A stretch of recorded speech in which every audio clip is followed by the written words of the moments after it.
Hola a todos, mi nombre es Ángel Zamora y esta vez vamos a echarle una ojeada al arte de Junji Ito, Twisted Visions.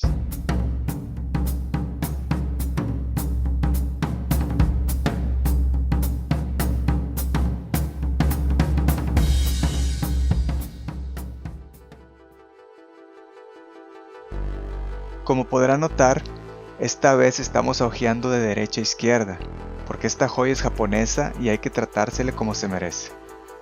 Para los que no conozcan quién es este maestro del horror, Junji Ito es un mangaka japonés en donde sus obras normalmente orbitan alrededor del body horror. El body horror es un subgénero del horror donde predominan las deformaciones grotescas, movimientos innaturales del cuerpo humano, zombificaciones, mutilaciones, pero no estamos aquí para hablar de esto, así que echémosle un ojo ya a este libro. La primera vez que me topé con el trabajo de Junji Ito fue con una historia narrada en YouTube que se llama El enigma de la falla en Amigara. Les dejo el link para el que le interese guardarse imágenes perturbadoras permanentemente en su banco de datos. Por favor, adelante. Hace poco vi una entrevista del señor Ito. Me llamó la atención que no es un personaje extravagante a primera vista, pero como sabemos, toda la sustancia está dentro. Imagino un episodio de Black Mirror donde tenemos la capacidad de meternos en la mente de la gente. Hola, ¿te gustaría visitar la mente de Junji Ito? No, gracias.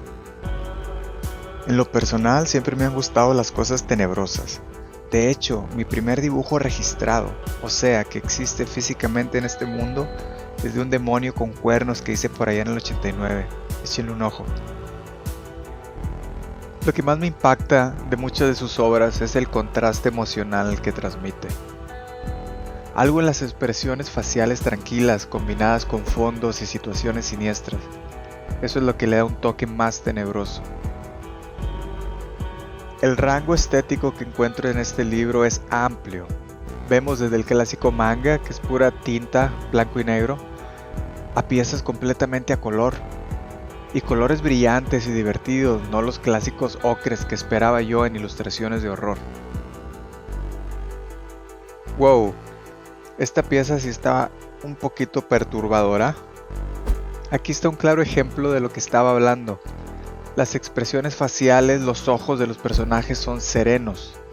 Miren a las siamesas, tranqui, indiferentes, como si la situación en la que están es de lo más común. Y miren, dimos un vuelco de 180 grados, colores vibrantes, dos gatitos hermosos pasando la bomba. Repito, estoy muy impresionado con esta variedad de arte del maestro del horror. Me quito el sombrero, Junji Ito. Este libro llenó todas mis expectativas. Normalmente cuando compras un libro del arte de un artista en específico, esperas ver sus mejores obras, tal vez algo de su evolución, pero en algunos casos ya para el final se vuelve un poco de lo mismo. No con Junji Ito. Aunque no es un libro súper grueso, tiene arriba de 130 páginas, pero cada ilustración es sólida, hipnotizante, y sin mencionar los diferentes medios y disciplinas que usa. Calidad encima de cantidad. En fin, soy un cliente satisfecho. Si eres fan del horror, si te gusta el manga, si no conoces o quieres ver más de Junji Ito, este libro definitivamente tiene que estar en tu colección. Y bueno, muchísimas gracias por su tiempo. Síganme en Instagram, es donde estaré subiendo contenido constantemente, arte de mis páginas favoritas, avances de libros nuevos, vienen cosas muy interesantes. Si gustan ver algo de mi trabajo de animación y sketches, links en la descripción. Échenle un ojo, un abrazo y hasta la próxima.